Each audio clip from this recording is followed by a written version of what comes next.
Acakubiri tuyamagane bana bato b'abanyarwanda mwamwifuza ejo hanyu heza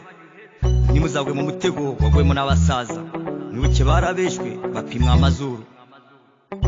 abera nibo babikoze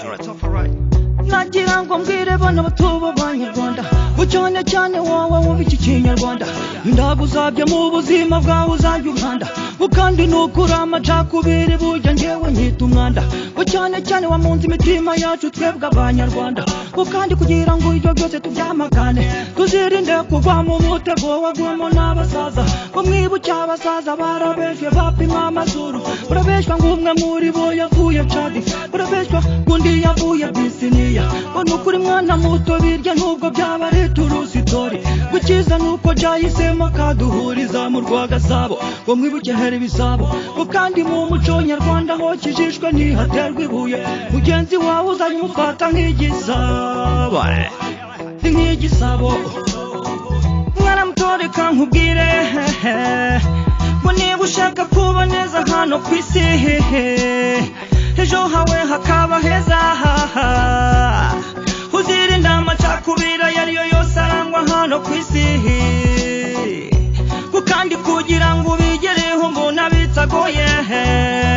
ngende nkawe mbona barasta nkomwe kigde munsi yatubwiye wibuke ati rasita ntiyangana haya ati rasta ntagira urugambo ati rasta arangwa n'ibikorwa hano ku isi mwana muto nkutseho gatoya wibuke abasaza bapimwa amazuru hariyo mpamvu kajya gace k'umubiri wacu kitwa izuru katagomba kudutanya ngo twangane ngo twicanye dore hari kimwe nge nemera ko mutazi Imana itandukanye indimi z'abandi ku isi ngo twebwe abanyarwanda ngo mwibuke tuvuga rumwe umuco n'umwe ngutazi gera usanga handi hose ku isi gwikidutanya jye mbona ari cyo gice kurusha ikiduhuza ngo bana bato amacakubiri nta mumaro mwana mutore kankubwire ngo niba ushaka kuba neza hano ku isi ejo hawe hakaba heza uzirinda amacakubiri yariyo yose arangwa hano ku isi kandi kugira ngo ubigereho mbona bitagoye ngo ngende nkawe mbona abarasta nkomwe King James yatubwiye wibuke ati rasita ntiyangana ati rasta ntazimura ntagira urugambo ati rasta arangwa n'ibikorwa byiza hano ku isi hariyo mpamvu twahisemo kwamamaza amahoro n'urukundo ku isi Silasiyai Goma Dev Onole Karibu Machakubiri tuyamagane. Vous avez tous suivi ce matin et depuis quelques jours la détérioration de la situation sécuritaire à Kanyabayonga, dans les territoires de Luberon, province du Nord Kivu. Le président de la République a donc convoqué cette réunion du Conseil supérieur de la défense élargie pour faire le point général de la situation. Évidemment que nous avons parlé de la situation opérationnelle du pays de manière générale dans toutes les 3 zones de défense, mais il y a eu un accent particulier qui a été mis sur les événements de Kanyabayonga. Après près de 3 heures de discussions et un tour d'horizon avec les différentes autorités militaires, des perspectives et des mesures ont été proposées au président de la République pour que les forces armées de la République démocratique du Congo puissent très rapidement remettre de l'ordre dans cette partie du pays et reprendre certaines autres localités qui ont été occupées par les forces rwandaises, parce que c'est d'elles qu'il s'agit. En même temps, le président de la République a tenu à rendre un vibrant hommage aux forces armées de la République démocratique du Congo qui défendent au prix de leur vie la patrie, et il a lancé un appel à toutes les populations de cette partie du pays, mais aussi à tous les Congolais. D'ailleurs, il y aura un message du 30 juin dans les heures qui suivent. Il aura l'occasion de revenir sur ce que nous tous, nous devons avoir comme attitude en ces moments pour nous assurer que partout où nous sommes, nous faisons d'abord preuve de solidarité pour toutes les populations et les compatriotes qui sont touchés directement par ces événements, mais aussi la nécessité pour nous de veiller à la préservation de la patrie. Il est donc important que dans ces contextes, que les Congolais se méfient de tout ce qu'ils lisent sur les réseaux sociaux